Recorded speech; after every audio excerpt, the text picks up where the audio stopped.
Bonsoir, cher ami. Nous sommes contents de démarrer ce live, le dernier de la semaine. Ce live démarre 15 minutes avant l'heure prévue. Donc c'est pour des raisons de respecter l'horaire belge. En fait, en Belgique, c'est un peu plus tard qu'au Maroc. Donc on a préféré un peu de le démarrer plus tôt pour permettre à l'intervenant principal dans ce live de bénéficier un peu de quelques heures de sommeil.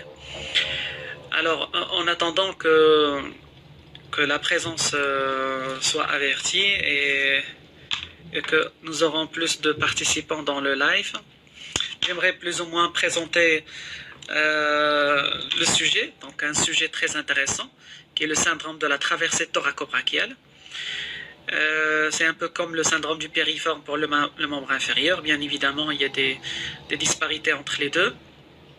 Et généralement, c'est plus ou moins un trouble ou un problème mal diagnostiqué, c'est-à-dire il passe souvent comme étant une névralgie cervico-brachiale. C'est pourquoi l'intérêt de regarder ce live est d'apprendre comment plus ou moins diagnostiquer cette compression et pouvoir prendre en charge correctement ces patients. Alors, comme vous le connaissez, Monsieur Simon Lombard est un kinésithérapeute belge, thérapeute manuel. Il était parmi nous dans un premier live pour parler de la rééducation et la prise en charge des troubles de l'ATM. Donc aujourd'hui, il va nous parler du syndrome de la traversée thoracobrachiale. Donc je vais inviter notre intervenant, Monsieur Simon.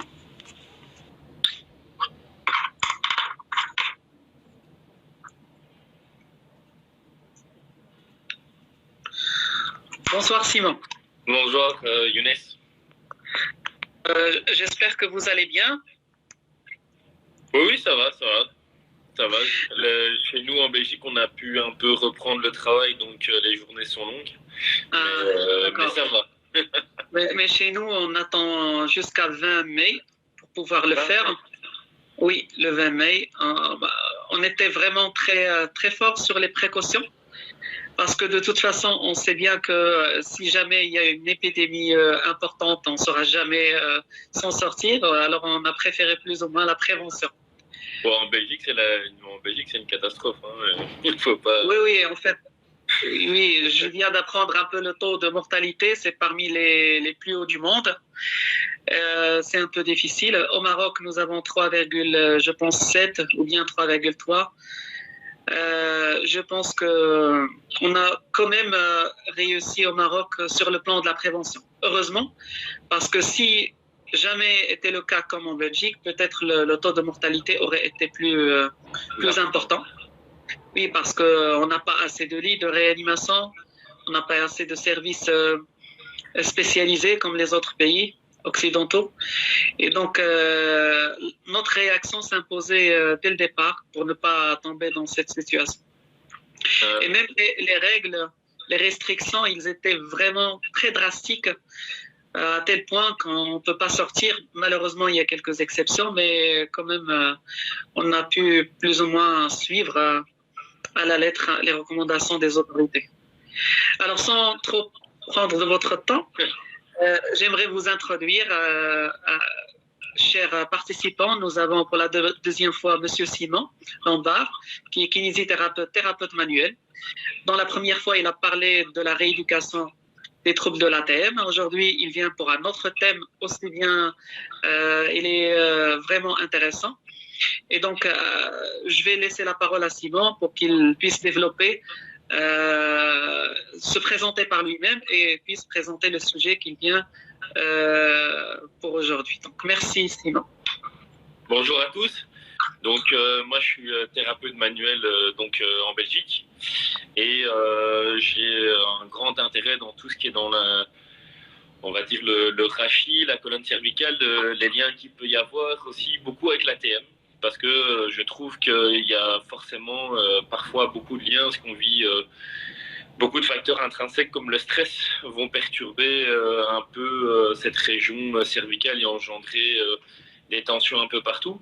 Et en fait, le syndrome du défilé thoracique, c'est vraiment un syndrome, je trouve on en parle peu, mais c'est quand même plus fréquent que ce qu'on croit. Et là, moi, j'ai encore un cas ici maintenant.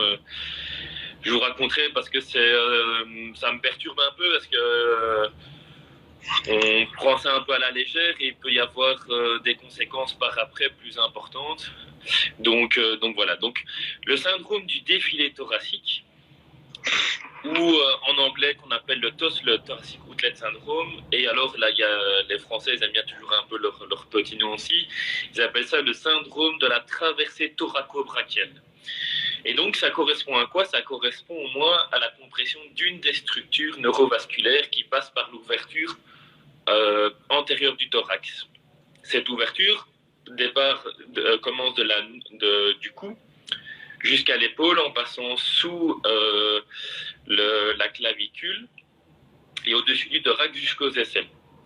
Donc les structures qui vont être impactées par ce phénomène, de ce syndrome, on va avoir l'artère sous-clavière, qu'on appelle maintenant subclavière, la veine subclavière et le plexus brachial. Alors, petite particularité, c'est que l'artère subclavière, à gauche, elle commence de l'aorte, à droite, elle commence à partir du tronc artériel brachiocéphalique. Et en fait, qu'est-ce qu'elle va faire? Une fois qu'elle quitte le thorax, elle se coude et passe entre le triangle interscalénique on va retrouver dans sa partie antérieure le scalène antérieur en avant, et dans sa partie derrière, on va retrouver le scalène moyen. Et ensuite, il va passer sous la clavicule, il va continuer en direction de la région rétropectorale dans l'espace sous-coracoïdien, et après, il va se continuer par l'artère axillaire sous-clavière qu'on appelle. Le plexus brachial a le même trajet, il est situé en arrière et parallèlement. Et alors, l'autre petite particularité, c'est que la veine subclavière est une continuité de la veine axillaire, mais c'est que lui, il passe en avant du scalène antérieur. Pourquoi? Parce que lui, il vient s'unir avec la veine jugulaire interne pour former la veine brachiocéphalique.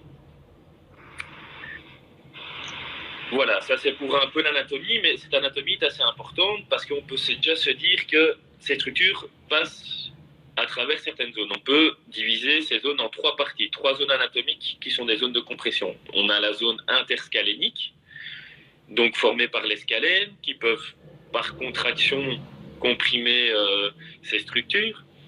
On a au niveau costoclaviculaire avec le muscle sous-clavier, qui peut comprimer par la même occasion ces structures.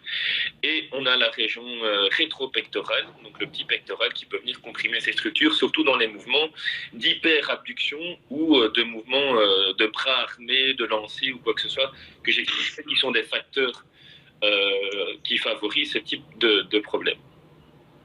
Alors, le syndrome du défilé thoracique se divise en deux parties. Il y a une partie vasculaire et une partie neurologique. La partie vasculaire, je vais commencer par celle-là, comme ça tout le monde est encore hyper attentif, c'est qu'il y a la partie artérielle qui est peu fréquente, mais quand elle est fréquente, elle est très dangereuse parce qu'elle peut engendrer une ischémie.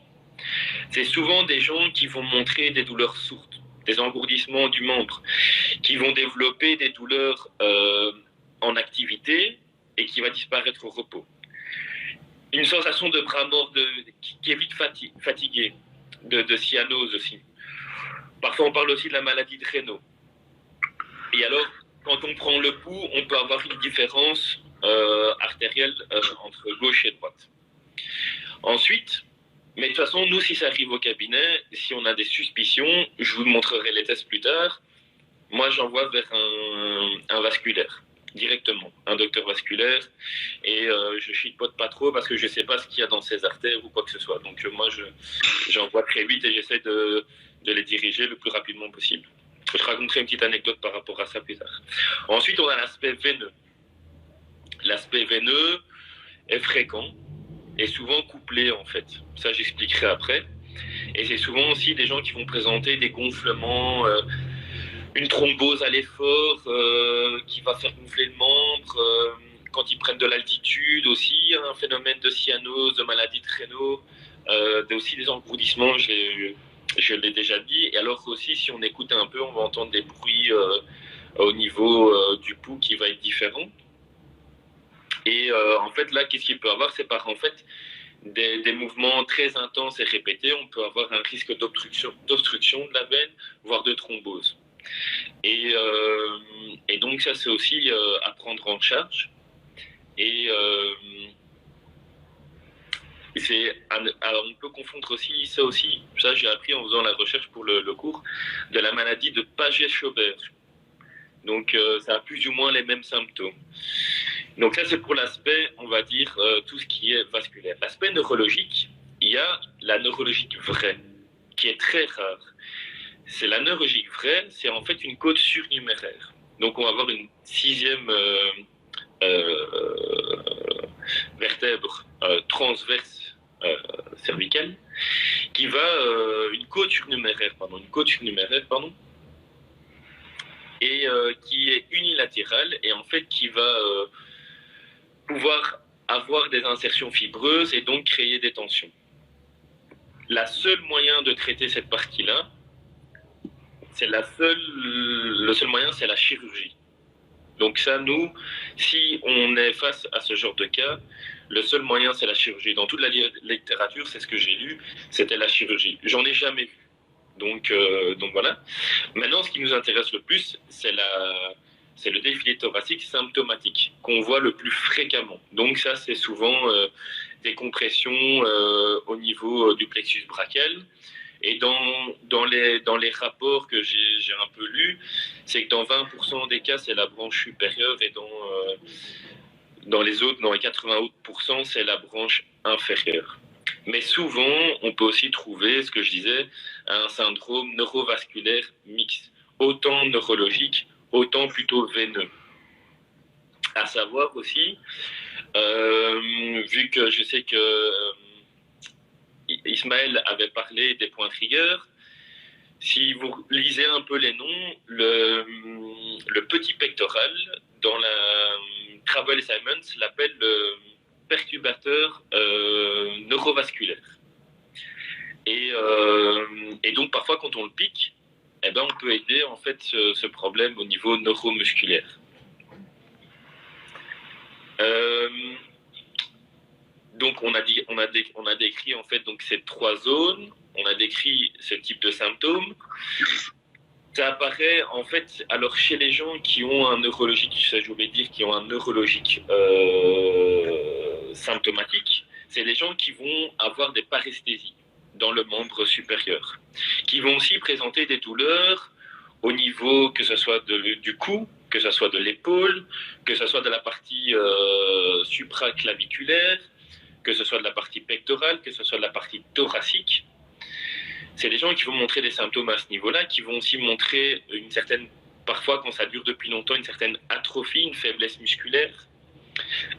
C'est aussi des gens qui vont présenter des symptomatologies un peu multiples, style on va confondre ça avec un canal carpien ou un canal de Guyon qui est le canal du nerf ulnaire. Je pense que c'était plus ou moins tout dans les symptômes. Mais alors pourquoi? Alors pour vous dire, je dois attendre un peu? Non, juste par rapport aux symptômes, et ça c'est ma question, il n'y a pas encore des questions. Est-ce qu'on peut avoir des sudations de la main, hypersudation de la main comme signe neurovégétatif?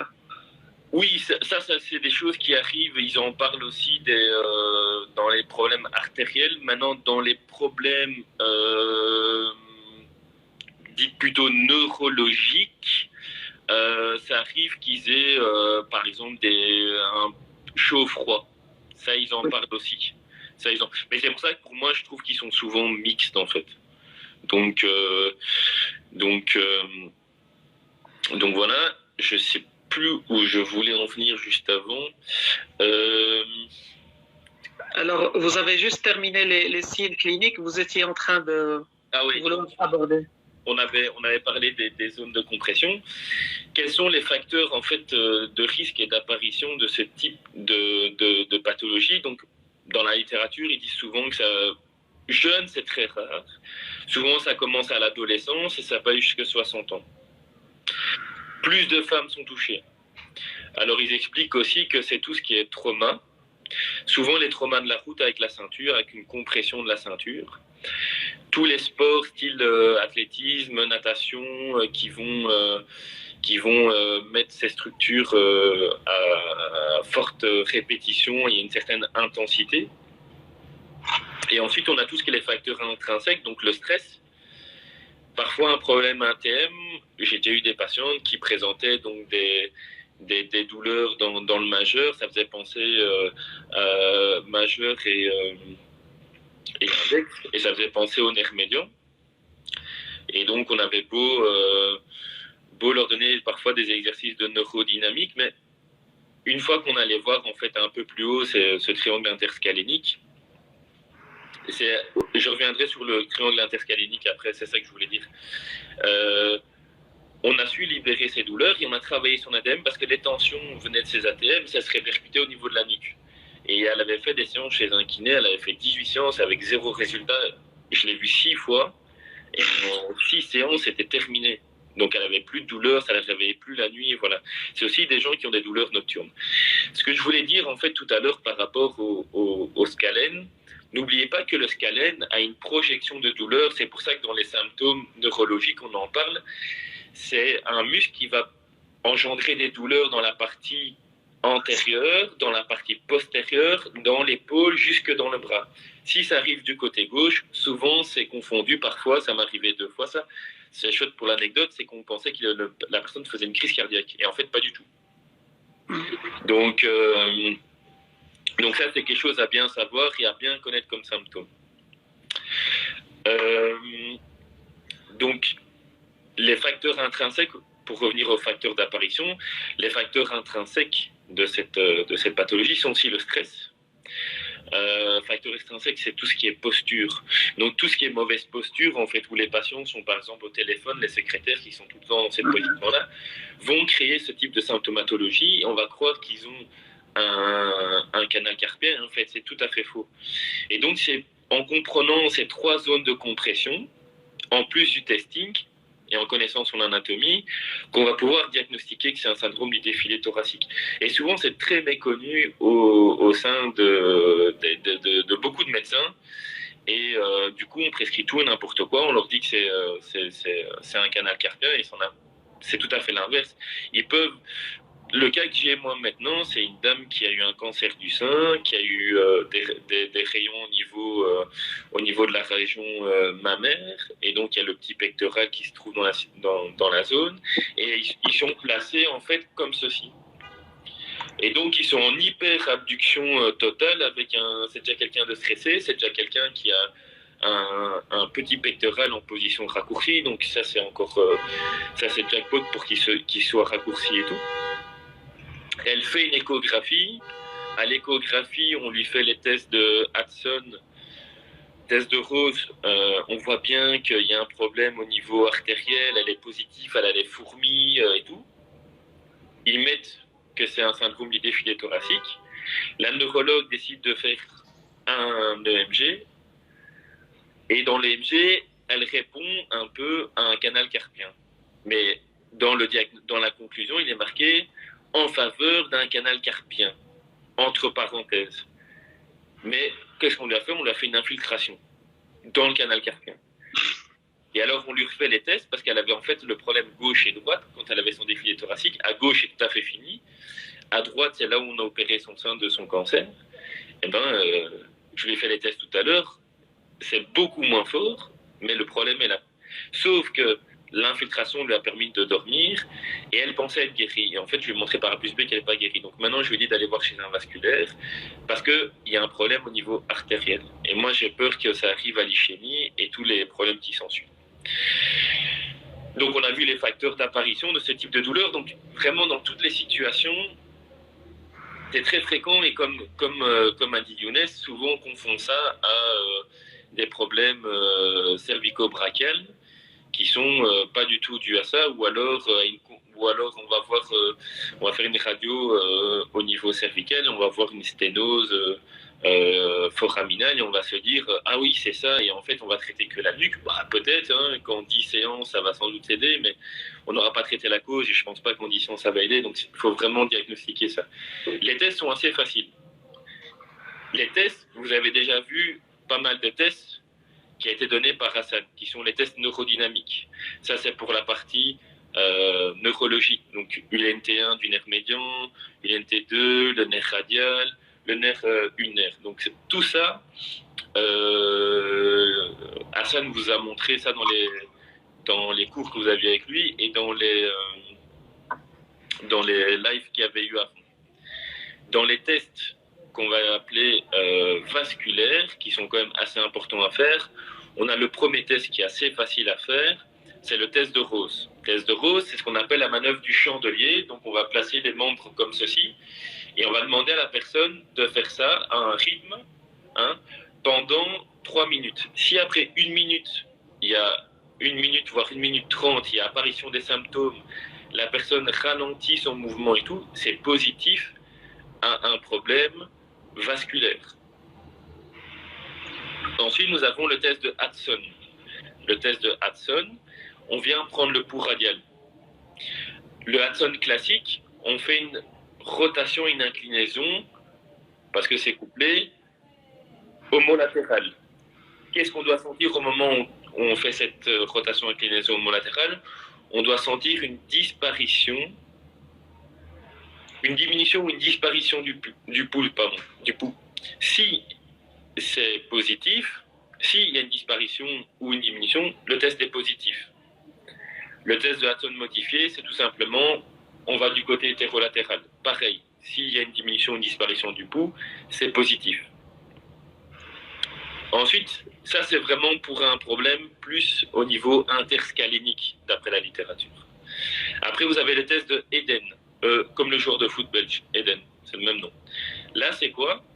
On vient en fait effectuer une pression qui va vers le bas au niveau costoclaviculaire. Et qu'est-ce qu'on fait? On vient mettre le membre en abduction tout en maintenant assez fort quand même cette compression costoclaviculaire. Et là aussi, qu'est-ce qu'on doit percevoir? Une diminution, une reproduction des symptômes dans ce cas-là. Et ça, c'est plutôt signe d'un conflit costoclaviculaire. Maintenant, il y a certains auteurs qui disent que on peut coupler cette technique quand on fait l'hyperabduction en prenant le pouls, si on y arrive, de lever le bras du patient passivement et de reproduire la douleur. Donc, si de nouveau ici dans ce même test d'Eden, s'il y a une diminution ou une disparition, le test est positif. Ensuite, le dernier test, qui est le test de White, ça c'est un test où on vient faire, de nouveau on prend le pouls radial, et on vient faire une hyperabduction avec une rotation externe de l'épaule. Et pareil, si on a une diminution, voire une disparition du pouls, le test est positif. Et ça, c'est plutôt dans la zone de compression rétropectorale ou sous coracoïdienne. Donc ces tests sont à effectuer quand on a une suspicion de défilé thoracique. Et dès que vous avez diagnostiqué un problème vasculaire, moi souvent je conseille un écho Doppler et de refaire les tests. Parce que c'est toujours bien de mettre ça en image. C'est souvent comme le cas que moi j'ai déjà eu souvent, c'est que les médecins, par exemple, canal carpien, et c'est une patiente, en fait, je lui dis, écoute, si tu vas à la montagne, ton bras gonfle à nouveau, c'est que c'est un problème vasculaire. Bingo, elle est montée à la montagne, elle faisait un short ski de 4 jours, c'était bon, elle est revenue, chirurgien vasculaire, c'était fini, on a traité ça, et en 3-4 séances, c'était fini. Donc elle avait vraiment une forte compression du petit pectoral. Et en fait, ces douleurs reviennent quand elle jardine beaucoup, en fait. Est-ce que c'est anatomique? Je ne sais pas si j'avais dit dans les facteurs de risque, ça touche plus les femmes que les hommes. Donc, il n'y a pas de facteur oestrogène comme au niveau de la mâchoire, mais dans la littérature, ça touche plus les femmes que les hommes. Pourquoi? J'en sais rien. Est-ce que c'est dû à la région mammaire? Est-ce que la différence? Peut-être. Ça, c'est dans tout ce qui est testing. Les tests neurodynamiques, Hassan en a déjà parlé, donc ça, moi, je ne vais pas intervenir dedans. Les examens, l'examen à conseiller en premier lieu, c'est un écho-doppler. C'est vraiment le plus facile. Et ça, il faut laisser la place au vasculaire. Dans le traitement de ce type de pathologie, c'est des trucs classiques. C'est pas très compliqué à prendre en charge. Qu'est-ce qu'on peut faire au niveau des tensions? Déjà, les points trigger, comme Ismaël vous a expliqué, trigger du scalène antérieur, trigger du scalène moyen. Venez poncer votre sous-clavier, vous venez sous la clavicule. C'est une technique assez facile et vous venez faire des petits mouvements de ponçage. Souvent, c'est des patients, quand vous venez toucher sous les clavicules, ils détestent. Et vous venez poncer cette clavicule, vous venez la poncer en dessous de la clavicule. Ça ils n'aiment pas. Mais pourtant, ça va leur donner vraiment beaucoup, ça va vraiment beaucoup les aider. Et surtout, les patients qui ont des fractures de clavicule, ça arrive souvent comme pathologie. Donc, allez poncer ce sous-clavier.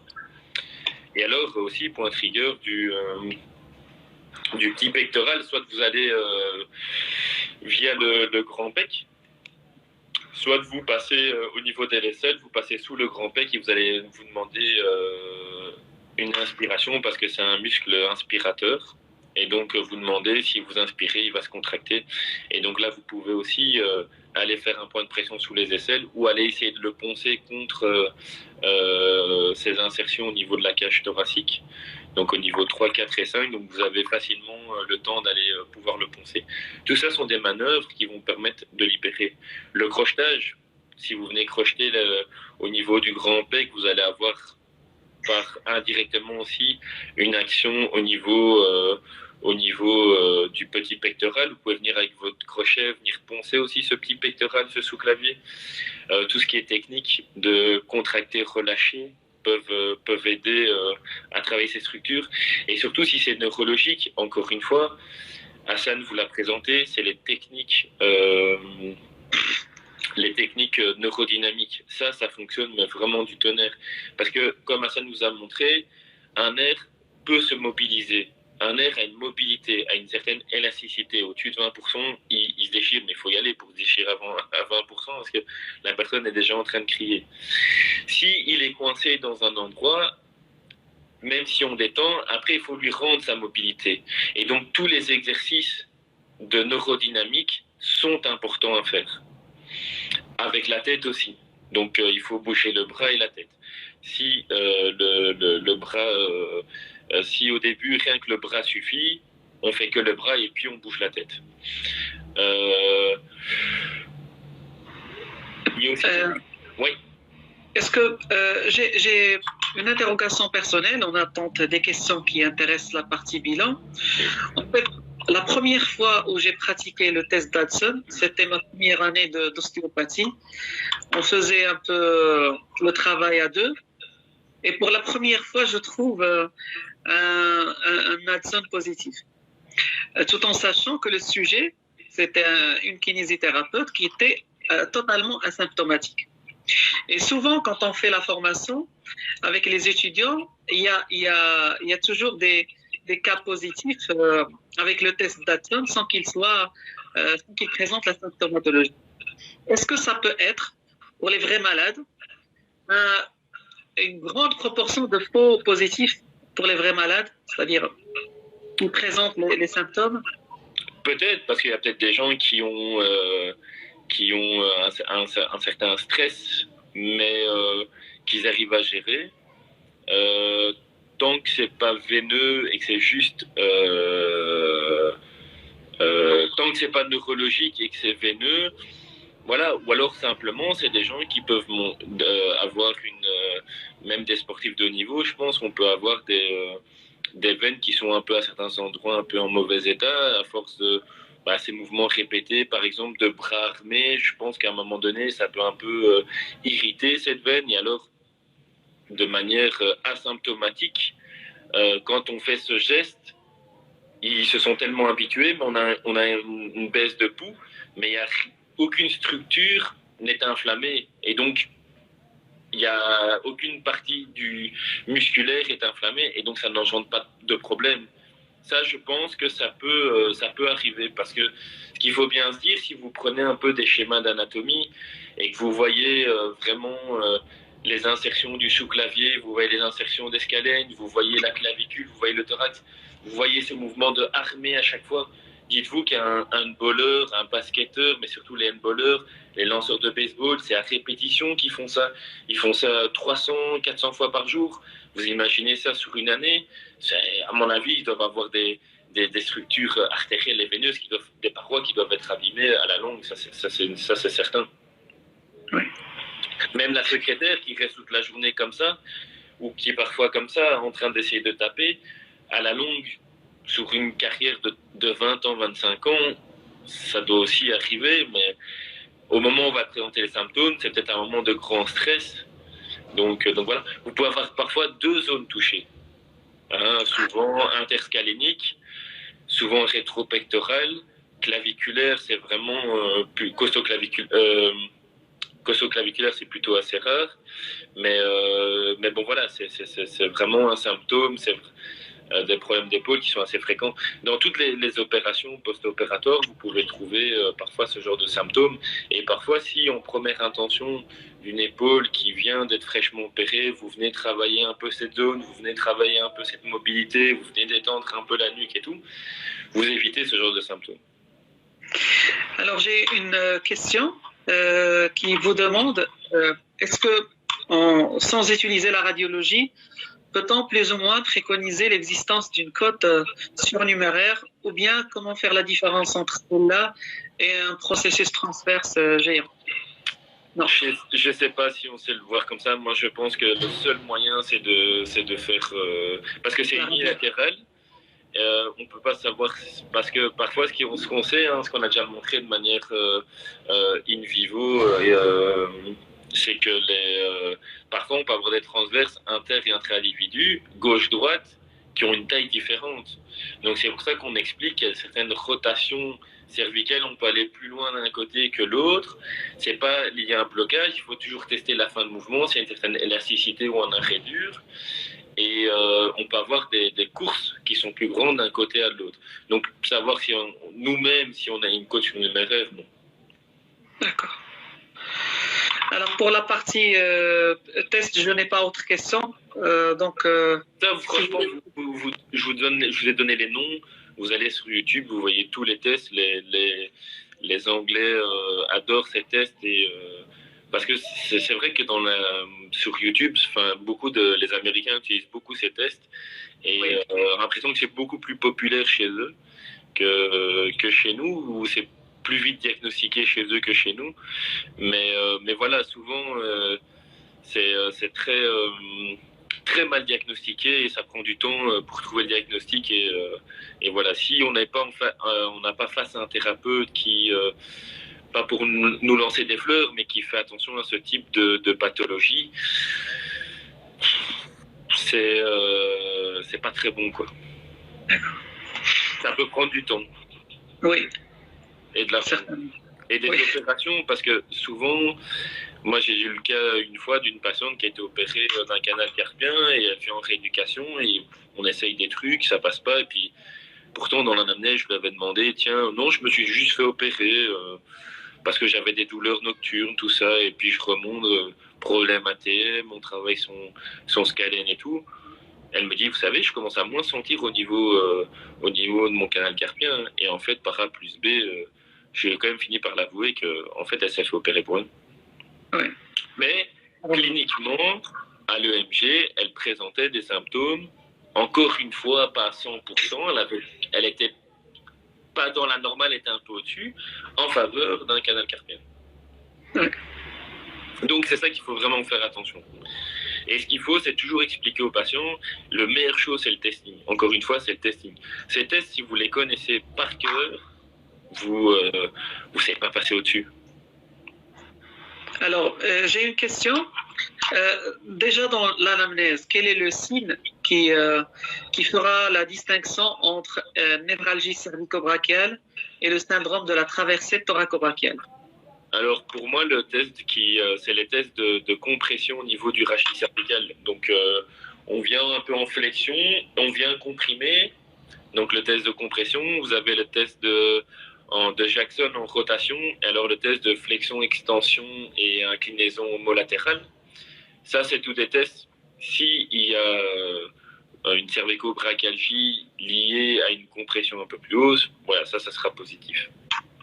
Un autre test qui va permettre aussi de pouvoir différencier, je pense, c'est le test de dépression. Donc ça va permettre de différencier et pas différencier. C'est le test simplement où on vient mettre une dépression au niveau de l'épaule et on vient incliner la tête. Mmh. Je pense que c'est le test de dépression de l'épaule, ça on appelle ça simplement. Et ça, on teste le plexus brachial et par la même occasion, est-ce que si en faisant ça, on peut créer une tension au niveau interscalinique s'il y a compression dans cette zone-là? Ça, voilà. C'est aussi un test qui permet de se dire qu'il y a peut-être un défilé thoracique ou pas. D'accord. Maintenant, si vous faites Jackson et que vous faites les manœuvres, je ne reviens plus celui en flexion, le nom exact du test. Si vous faites ces tests-là, Jackson, flexion, vous venez comprimer et extension, inclinaison et rotation homolatérale, que la personne ne présente pas de symptômes. Voilà, ça, vous savez faire une différence. Ouais. Ça fait déjà des tests qu'on doit faire en première intention, donc... Et parfois, je pense que même dans la symptomatologie, quand on voit les signes vasculaires en plus des signes neurologiques, là, il va falloir faire tous les tests pour être sûr. Oui, ça c'est clair, hein, parce que souvent, ça peut être ce qu'on appelle des syndromes mixtes, autant vasculaires que neurologiques. Alors, j'ai une question concernant le dry needling pour les muscles. Vous avez parlé un peu de ponçage, de crottage et le dry needling, alors pour ceux qui ont déjà fait la formation, dans le dry needling, on ne pique pas dans le scalène antérieur. Trop de risques. Veine jugulaire, vous avez l'homoyoïdien, vous avez le nerf phrénique, enfin voilà, c'est une zone no way. Si vous connaissez bien votre anatomie et que vous êtes sûr, vous pouvez piquer dans le scalène moyen. Ça m'est déjà arrivé. On a quelques petites sueurs les premières fois. Hein. C'est quand même, on se dit quand même que voilà, on prend une petite aiguille et on y va. Le petit pectoral, on peut le piquer. Le petit pectoral, il faut faire attention parce que si on se foire, on peut aller dans la cage thoracique. Donc il faut bien longer et être sûr qu'on est bien sur le petit pec. Donc c'est quand vous repoussez avec vos deux doigts, vous savez que vous devez viser entre vos deux doigts. Si vous tracez une ligne et vous y allez. Je l'ai déjà fait, ça va. Franchement, ça va. Mais il faut être concentré, très très concentré à ce moment-là. Ça c'est clair. Ouais. Alors, vous étiez en train de parler des moyens de rééducation. Est-ce que vous voulez continuer? Oui, pas de souci. Je vois qu'il y a quelqu'un qui demande par rapport aux ventouses. Oui. Alors, moi, je vais un peu franc, c'est que les ventouses, je ne suis pas très, très, très fan. C'est un peu une méthode asiatique qui a beaucoup de contre-indications. Hein. Et s'il y a un problème artériel, moi, je ne ferai pas des ventouses. D'accord. Personnellement. Donc parce qu'on on est trop près de zones de ces zones-là et puis mettre une ventouse tout près de ces zones-là, enfin d'un petit pectoral, non, je suis pas super fan. Je pense qu'il y a des techniques de point trigger qui vont déjà suffire, des techniques d'étirement, venir poncer aussi en profondeur, essayer de venir poncer le petit pectoral. Vous aurez, je pense, beaucoup d'effets. Et n'oubliez pas qu'avec la ventouse, vous créez aussi des hématomes post-application. Ouais, très difficile à dire. Je pense qu'il faudrait voir dans les contre-indications, mais je ne suis pas sûr qu'on peut l'utiliser. D'accord. Alors, j'ai une question, un peu, qu'est-ce que vous pensez de l'approche, c'est la mienne, de l'approche ostéopathique? En fait, c'est une approche biomécanique pure qui s'intéresse au traitement de la sternoclaviculaire, de la première côte, de la charnière. C'est une zone importante. Est-ce que même en thérapie manuelle ou bien en kinésithérapie, on devrait s'intéresser à ces articulations de manière précise? Oui, parce que, enfin, plus en thérapie manuelle, parce que, encore une fois, je pense que pour avoir les facultés, je pense, d'utiliser ces techniques, il faut au moins avoir fait la thérapie manuelle. Je pense que c'est des choses à aller vérifier. Une charnière, parce que souvent c'est lié à des mauvaises postures. Ok, on va traiter l'aspect musculaire, mais il faut aussi avoir la partie articulaire, voir si on a un bon mouvement de clavicule, hein, essayer de venir un peu faire une décoaptation sténoclaviculaire. N'oubliez pas que parfois, ce qu'il faut regarder souvent, c'est chez les femmes, ça arrive souvent, même chez les hommes ou les grands joueurs de tennis, c'est de l'arthrose sténoclaviculaire du côté où ils jouent au tennis. Et donc ça, c'est super marrant parce que c'est souvent des gens qui arrivent chez vous et qui disent j'ai une douleur ici, je comprends pas. Et en fait, ils ont ça se calcifie un peu, c'est arthrosé, alors ça sort très fort. Et alors c'est hyper douloureux, on vient travailler, même les anti-inflammatoires ne fonctionnent pas tout le temps. Et donc on travaille avec eux pour... il n'y a pas grand-chose à faire à part mobiliser et tout ça. Je pense que manipuler là-dedans, moi perso je le fais pas, j'essaie de décoapter, de redonner beaucoup de mobilité. Maintenant la charnière cervico-thoracique, c'est vraiment quelque chose à aller voir. Pour moi les charnières cervico-thoracique et thoracolombaire, c'est des charnières à aller voir, mais vraiment souvent, quoi. Parce que la plupart des blocages, c'est comme une serrure, là. Ils sont mal placés. Ouais, c'est une serrure qui est instable. Ça peut très vite se bloquer dans les torticolis, c'est assez fréquent. Dans les problèmes de bassin et de maux de dos, on va voir la charnière aussi, la charnière lombo-sacrée aussi, mais il faut voir la charnière thoracolombaire. Et pour moi, ce qui est très important, c'est qu'on oublie souvent de travailler le thorax. Et le thorax, c'est vraiment quelque chose à aller travailler. Un thorax, ça se mobilise. Vous travaillez une nuque, vous devez travailler le thorax. Vous travaillez le dos, vous travaillez le thorax. Et donc voilà, pour moi, c'est un peu le tampon, un peu dans le rachis, et qu'on oublie souvent d'aller travailler. Je trouve qu'il est très important. Je pense qu'il n'y a pas beaucoup de questions, mais j'aimerais quand même parler un peu d'un détail important. Peut-être vous en êtes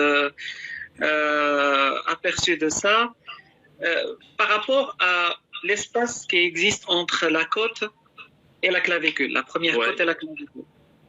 Est-ce que c'est très intéressant d'avoir un espace bien dégagé dans un plan frontal ou bien dans un plan horizontal? Est-ce que ça va plus ou moins donner de l'espace pour les structures quand on a une clavicule un peu en avant ou bien quand on a une clavicule un peu haute?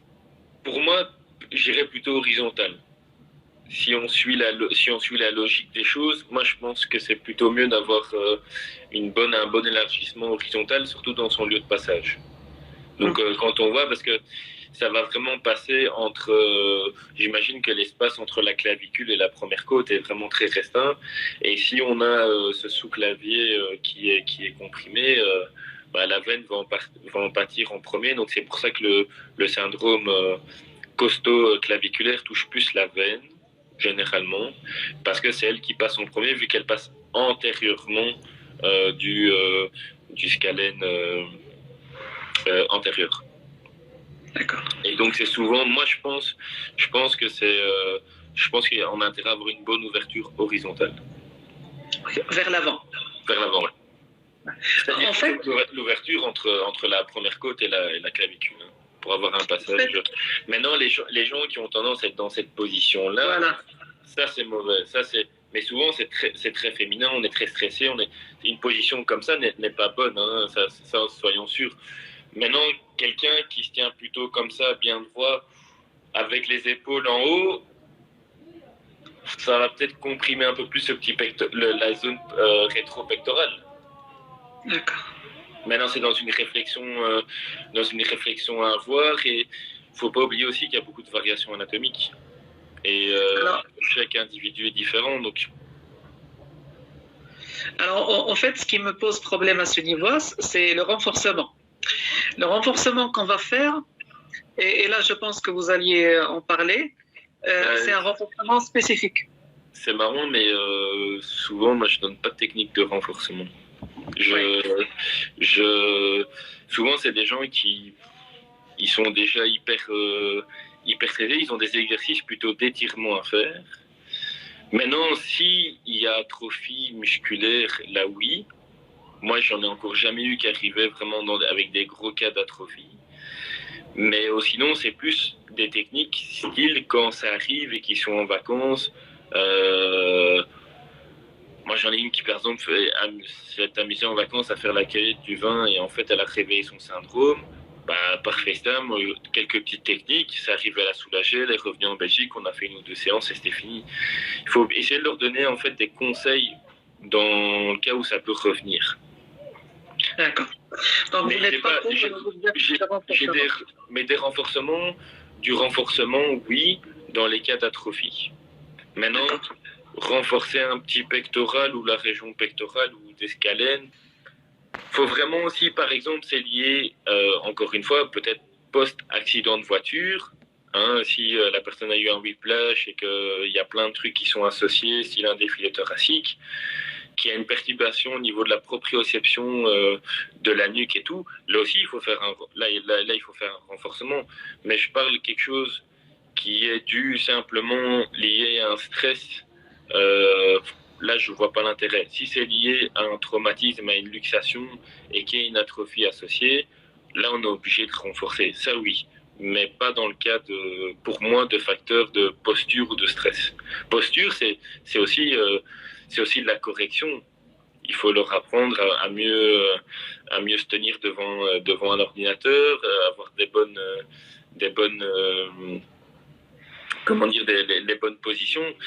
Et il faut pas oublier aussi que, par exemple, moi j'ai un cas d'un patient aussi, c'est con, mais c'est au niveau plutôt nucal aussi, hein, parce il a fait une chute de 9 mètres il y a une dizaine d'années, mais il a failli se faire opérer de l'épaule. Et il avait des douleurs dans la main et tout. On testait, on travaillait le petit pectoral, donc il y avait un syndrome du défilé thoracique, mais il avait aussi des grosses sténoses au niveau de la nuque, donc c'était un peu des facteurs multiples. Et il y a un médecin qui voulait l'opérer en fait de l'épaule parce que ses douleurs étaient très fortes dans l'épaule. Il disait je vois des calcifications, moi je vous opère et tout. Et la seule en fait, c'est quelqu'un qui faisait beaucoup de routes. Et c'est con, il est passé d'une Mercedes classe C à une CLA. Les symptômes étaient terminés. Et moi depuis le départ en fait, il roule beaucoup et il va venir en fait s'appuyer en permanence sur son accoudoir. Donc il va conduire en décalé comme ça. Et il créait une pression tellement dans sa cage thoracique, liée aussi à l'accident, les fractures multiples qu'il avait eues, qu'il engendrait ce genre de syndrome. Et moi, je lui disais, mais non, mais ça vient de là, ça vient de là. Et le bonheur avant l'opération, c'est que 2 semaines avant, il a changé de voiture et que en 24 heures de temps, tout était terminé. Moi, j'arrivais à l'aider 3-4 jours et ça revenait.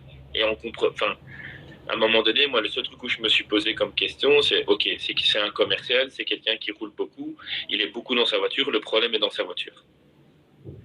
Et voilà, on l'a trouvé, il a changé de voiture et ça a été formidable. Alors maintenant, quand il doit changer de voiture, bah c'est marrant, il demande de tester la voiture pendant une semaine et il roule pendant une semaine avec pour voir si il a les douleurs ou pas. D'accord. Donc voilà. En fait, j'ai une idée que je pense, j'aimerais bien la partager avec vous et vous me dites qu'est-ce que vous en pensez. Euh, le muscle grand dentelé. Ouais. C'est un muscle qui stabilise antérieur, le dentelé antérieur, anciennement appelé grand dentelé. Quand on fait les mouvements du bras, dans les amplitudes extrêmes, on a besoin plus ou moins d'une stabilité scapulaire. C'est parmi les muscles qui stabilisent la scapula.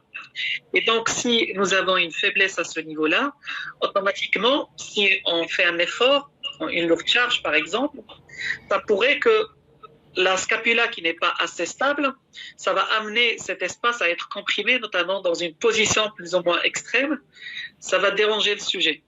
Mais il faut voir s'il y a un décollement de l'omoplate aussi. Oui. Oui, bah, bien évidemment, il faut faire les tests pour être sûr. Et Pour, s'il y a décollement, encore une fois, ça fait partie d'un examen, s'il y a un décollement de l'omoplate et tout, ça fait partie des choses à travailler, et surtout le dentelé oui, antérieur. Ça, je suis entièrement d'accord. Ça, je suis entièrement d'accord. Mais si on a un dentelé antérieur qui est faible à la base, c'est dû aussi si la personne parfois présente des douleurs dans les aisselles, dans cette partie vraiment-ci, et que ça prolonge dans les doigts. Faut pas oublier que les douleurs projetées du dentelé antérieur sont ces douleurs-là. Donc voilà, c'est aussi quelque chose à aller voir aussi. Et effectivement, s'il y a un décollement de l'omoplate, c'est clair, toute instabilité ou de dyskinésie scapulo-humérale est à travailler. Mais généralement, moi, de ce que j'ai vu chez mes patients, c'est quand ils avaient vraiment un problème mixte. Il n'y avait pas trop de problèmes au niveau de l'épaule. On regardait les scapulas bougeaient correctement de chaque côté. Il n'y a pas vraiment de perte de force ou un côté qui était plus fort que l'autre. Donc voilà, ça j'avais déjà remarqué. Et voilà. Mais encore une fois, si il y a trouble dyskinésie scapulo-humérale avec un dentelé antérieur qui est défaillant, pas de problème. alors, une question des participants, quels sont les mouvements et les muscles qui sont des muscles ou bien des mouvements qui ouvrent l'espace costoclaviculaire? Qui ouvre l'espace costoclaviculaire. Les mouvements. Il y a un pas, enfin, moi j'en vois pas, à part venir l'espace, le seul truc qu'on pourra vraiment détendre et entre guillemets ouvrir cet espace, c'est venir libérer ce sous-clavier. Parce que si on veut mobiliser la clavicule, on va faire ces mouvements-là, on va jamais la repousser vers le haut, on n'arrivera pas. C'est vraiment des mouvements un peu de traction.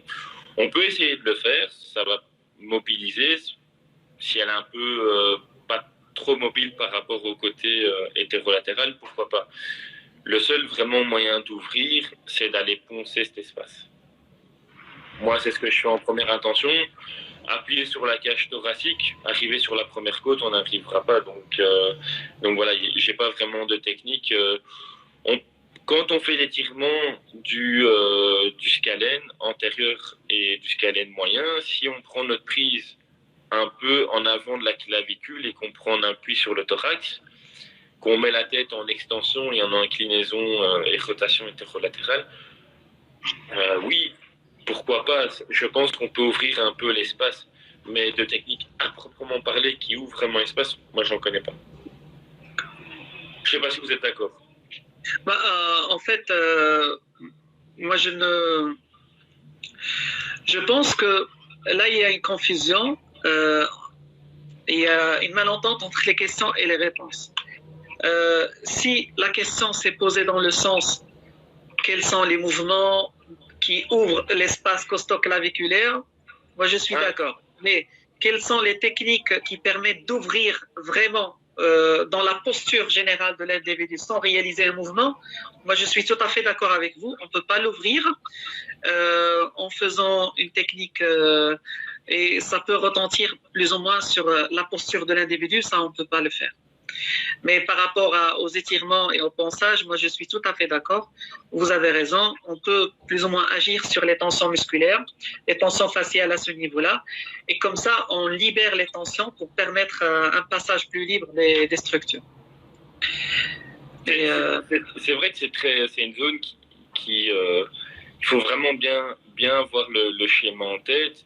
Et quand on a le schéma en tête, voilà, on se dit ah ouais, le sous-clavier passe là, la veine elle est juste en dessous, mais plus loin, parce que on va dire que l'artère et le plexus brachial qui se trouve en arrière et latéralement a un trajet similaire, mais la seule différence c'est que la veine elle part antérieure du scalène antérieur, et donc elle passe un peu plus près au niveau de la jonction costo-claviculaire. Donc, s'il y a compression si le sous-clavier est comprimé, d'office, ça va comprimer la veine en premier lieu. Mais les techniques, vraiment, à part moi, les techniques des scalènes, du scalène antérieur et du scalène moyen pour ouvrir, je vois que ça. Je vois pas vraiment de techniques. Même si on vient appuyer, mais on va voir d'office, on va décaler la tête, on reviendra à un étirement du scalène antérieur. Il n'y a pas de technique où même venir avec son... Allez, parfois moi je vais avec mon crochet ou ce qu'on appelle un knife, je viens poncer à l'intérieur. Je fais des petits mouvements d'abaissement comme ça, mais c'est plus pour jouer sur le sous-clavier que dans l'idée de faire un bras de levier, me dire tiens, je suis en train d'ouvrir la carcasse, je suis en train d'ouvrir sa clavicule et sa première côte. Non, ça je crois pas. D'accord. Alors, par exemple, si je vous donne une situation de mobilisation comme ça, là on fait une rotation supérieure de la clavicule, et si on comprime plus ou moins la côte, la première côte, on pourrait plus ou moins étirer toute la musculature qui risque un peu de rapprocher, mais dans un plan frontal, quoi. Ça, je pense que oui, ça, je pense que parce qu'il y a des techniques qui existent aussi où on est dans cette position-là et on vient appuyer comme ceci, plutôt un trajet pour étirer un peu le grand pectoral. Il y a les techniques où on vient étirer le petit pec. Donc tout ça sont des techniques aussi qui vont avoir une influence d'office sur l'ouverture, parce qu'il ne faut pas oublier que le petit pectoral, il part de l'apophyse coracoïde, 3, 4, 5e côte. Donc d'office, si on vient créer un étirement, on va descendre le cri costal et créer une ouverture. Je pense que l'ouverture à proprement parler de la personne qui a posé la question, mais à proprement parler de la clavicule et de la première côte pour libérer l'espace costo-claviculaire, ne se fait que via les structures qu'on veut étirer. Et là, on va créer une ouverture, pour moi. J'ai une question de la part des participants. Quel est le devenir des enfants qui ont une paralysie obstétricale du plexus brachial après 20 ans, 15 ans? Est-ce qu'on peut avoir ce syndrome? Ça, j'en sais rien du tout. Ça, j'en sais rien du tout. Si on voit que ces symptômes, peut-être, sa symptomatologie s'accentue et qu'il y a des tensions dans la région, oui, ça, il faut toujours aller voir, mais ça, je peux vraiment pas dire, parce que franchement, j'ai jamais vu je n'ai jamais eu le cas et je peux pas en parler, dire oui, c'est ça. Mais si je réfléchis, s'il a fait un mouvement répété de manière très intense, pourquoi pas? Alors, en fait, une question très intéressante, quels sont les exercices que vous recommandez pour vos patients à faire à domicile? À faire à domicile, moi, c'est tout ce qui est étirement, par exemple, d'escalène. Moi, l'étirement souvent que je donne, c'est que je dis aux patients de mettre la main en dessous de la clavicule. Ils essayent d'agripper un peu la deuxième côte. Donc moi, je dis, vous mettez en dessous et vous agrippez le premier truc que vous avez. Et vous venez travailler comme ceci pour venir ouvrir un peu de cet espace interscalénique. Parfois, je leur dis de prendre une balle de tennis et de le mettre au niveau du petit pectoral. Et la région pectorale aussi, de venir un peu poncer pour se dire, tiens, cette balle va peut-être un peu s'enfuir un peu sur ce muscle sous-clavier et venir poncer sous-clavier par la même occasion. Ça, c'est des petites techniques. Et alors, moi, c'est tout ce qui est neurodynamique. Mmh. Ça, je fais travailler à fond. Ça, je leur donne à la maison à faire. C'est obligatoire. Mais dans les techniques d'ouverture, c'est ce que je donne. Je corrige aussi leur posture. Donc, les exercices d'auto-grandissement, je vais leur donner aussi. Le devoir souvent qu'ils ont à faire, c'est de me faire une photo de leur lieu de travail ou quand on a l'anamnèse, d'où ça peut arriver. De leur geste sportif aussi, parfois. Parfois, s'il n'y a pas un moment de cassure ou... et parfois... Est-ce qu'on peut discuter avec le coach? Est-ce que il y a différentes façons de voir d'où vient le problème et jamais négliger le geste sportif. Toujours trouver la cause. Une fois qu'on trouve la cause, c'est assez facile. Les exercices, il y en a pas tellement. Hein. Vraiment, se dire à la personne de s'auto-poncer comme ça en dessous. Parfois, on peut le faire, mais moi, j'ai vu des gens arriver avec des parties totalement irritées parce qu'ils appuient comme des malades, ou alors ils sont totalement bleus parce qu'ils ont appuyé très fort. Ils ont voulu imiter la sensation du crochet, donc ils ont pris une cuillère, ils ont essayé de poncer. Voilà, ça, c'est des choses Alors, désolé, Simon, ça va couper et on va reprendre d'ici quelques secondes. Ça va, pas de souci. Là, Simon, c'est juste le temps, on a dépassé 1 heure. Et donc, voilà. Je pense non, que j'ai vous passé. avez... Oui, ça fait vite. Vous étiez en train de parler des exercices à faire à domicile. Est-ce que vous pouvez rajouter d'autres choses très intéressantes dans le traitement? Parfois, ce qu'on peut leur donner, c'est d'essayer de travailler. Il y en a qui disent de travailler la première côte avec une sangle, de venir travailler un peu l'abaissement de la première côte. Bah, si on suit la projection, hein, qu'on arrive à bien la projection de la mastoïde, on en regarde la première côte. Si on arrive, si la personne, on lui montre bien, on arrive à bien placer, ben, on lui montre qu'elle essaye d'abaisser un peu cette première côte. Ça, c'est l'exercice qu'on peut donner aux patients. Voilà. Après, j'ai pas, moi, je donne pas plus. J'essaie de donner des exercices assez simples à faire et surtout que ce soit pas trop compliqué parce que si c'est pour faire n'importe quoi, ben, qu'ils abîment notre travail, alors ça ne m'intéresse pas. Donc moi, j'essaye de rester assez court et bref sur mes exercices. Et essayer d'être le plus efficace possible. Voilà. Il y a Julien Bottendorf qui participe avec nous. Ouais. En fait, il dit la question sur le grand dentelé n'a pas été menée jusqu'au bout. Tout ce qui s'insère sur la clavicule et sur la première côte mérite d'être travaillé. Bon, je pense qu'il parle. Il faut pas dire non à Julien. En fait, je pense qu'il veut parler un peu du renforcement ou bien de l'étirement et le relâchement. Il veut parler des deux.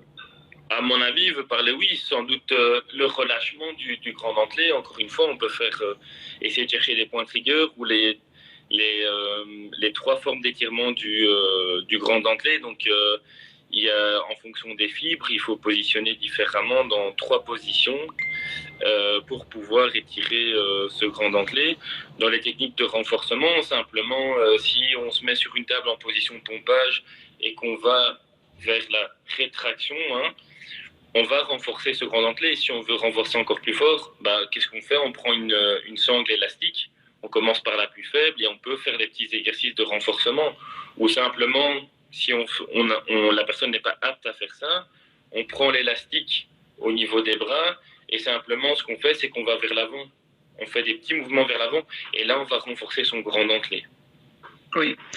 Alors, je pense que nous n'avons pas des questions. Il y a juste des pistes Je vois qu'il parlait au niveau respiratoire. Je vois qu'il y a... Voilà, renforcement respiratoire, travail costal, basse. Oui, il y a des choses, si on veut travailler les intercostaux et tout, oui, pourquoi pas. Je pense que il faut aller un peu tout voir. Peut-être un relâchement du diaphragme, par les techniques respiratoires aussi. Oui, je pense qu'il faut aller voir tout ça. Ça j'en suis persuadé. Alors, merci. J'aimerais bien dresser un tableau sur la rééducation. Monsieur Simon, il insiste tout d'abord sur les techniques qui permettent de relâcher les tensions musculaires et faciales. Il a cité le dry needling, le crochetage, le ponçage. Le dry needling, c'est aussi le trigger point, hein, les techniques manuelles. De trigger point. Et il insiste aussi sur le travail articulaire en deuxième lieu. La mobilisation neurodynamique, elle est très intéressante. Très importante. Et donc, c'est un peu les principales choses sur lesquelles on insiste. Et par rapport au renforcement, c'est plutôt pour les problèmes d'amyotrophie, des conséquences après. Si vous en avez, vous pouvez faire du renforcement et les exercices à domicile. C'est très intéressant pour les patients. Les exercices à domicile, ça c'est vraiment, si on a l'occasion de ne pas voir ces patients moi je les vois souvent qu'une fois par semaine. J'aime bien donner des exercices. Maintenant, si je vois qu'une fois par semaine, c'est pas assez, je les revois une deuxième fois, mais généralement, c'est une fois par semaine. D'accord. Alors, merci, Monsieur Simon. On arrive à terme de ce live. Est-ce que vous voulez dire quelque chose Non, bon courage à vous pour le Ramadan. Je sais que c'est une période qui est pas facile pour vous. Oui, Donc voilà. Et peut-être un live plus bientôt ou avec avec, plus de là, tout ça. avec grand plaisir. En fait, Smaïl, il va vous parler sur un petit projet qu'on est en train de préparer. Et donc, on compte sur vous et sur Julien aussi et sur les autres intervenants qui seront, Inch'Allah, avec nous. Donc, je vous remercie infiniment. Je remercie tous les participants d'être fidèles à ce live. Et donc, je vous donne rendez-vous la semaine prochaine avec des thématiques très intéressantes. La rééducation en réanimation, un peu de thérapie manuelle. Et donc, nous avons une semaine assez mouvementée en thématique et en intervenant. Je vous remercie infiniment. Merci, Au revoir. à bientôt. Au revoir.